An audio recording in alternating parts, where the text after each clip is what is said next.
Sa inyong lahat. Sa pagpili ni Jesus ng 12 mga alagad, pwede ba nating sabihin na nagkamali si Jesus ng pagpili sa isa o sa dalawa niyang mga alagad? Pwede bang magkamali ang Diyos sa kaniyang pagpili ng kaniyang magiging tagasunod? Naalala ko ang aming unang obispo ng aming diocese na ngayon ay emeritus na ng Tagbilaran. Seminarista pa lang ako, kasama niya ang ibang mga kaparian sa table habang kumakain kami. Sinabi niya, pwede kang maging mayor, pwede kang maging congressman, pwede kang maging presidente ng Pilipinas na hindi alam ng Diyos.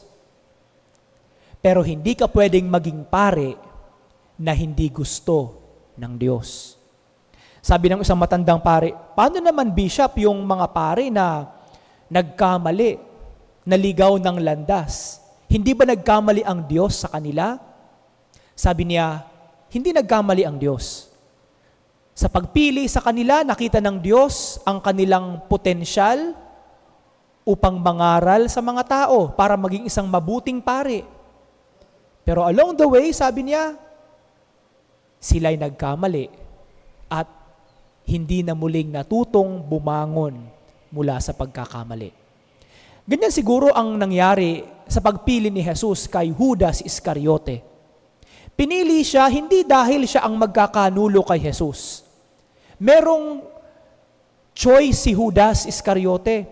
Pwede niyang piliin na wag traidorin si Jesus. Wag siyang ipagkanulo. Pero mas pinili ni Judas ang pera at ang pagkakanulo kay Jesus kaysa sa kanyang pagsunod kay Jesus. Kapag tayo ay pinipili ng Diyos, hindi dahil mahina tayo, hindi dahil wala tayong kakayahan. Pinipili tayo ng Diyos dahil mahalaga tayo sa Kanya.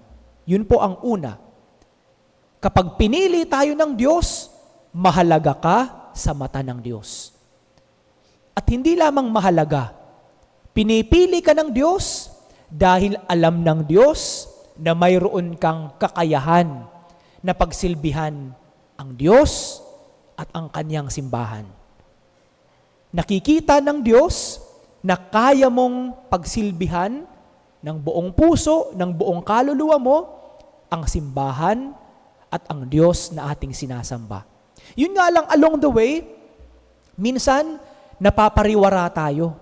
Minsan natutukso tayo na lumihis ng landas. Maraming nangyayari along the way na nangyayari sa ating sarili na nagkakamali tayo.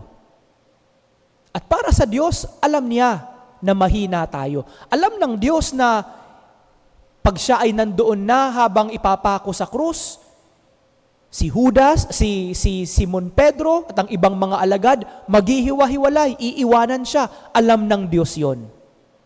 Alam ng Diyos na mahina tayo. Yun nga lang, alam din ng Diyos na sa ating kahinaan, kaya rin nating bumangon, bumawi sa Kanya. Yun po ang nangyari sa ibang alagad. Pero kay Judas Iscariote, ang kaniyang pagbawi, hindi upang pagsilbihan ang Diyos, kundi bawiin ang kaniyang buhay dahil sa kaniyang kahihiyan. Pinili ka ng Diyos. Pinili tayo ng Diyos. Bakit ka kaya pinili ng Diyos? Ano ba ang ating kakayahan? Ano ba ang utos sa atin? Ano ba ang misyon sa atin? Ano yung kahinaan na ikinahihiya mo sa harapan ng Diyos? Ano rin ang ating kalakasan na masasabi nating kaya kong bumangon pagkatapos kong malugmok sa pagkakasala?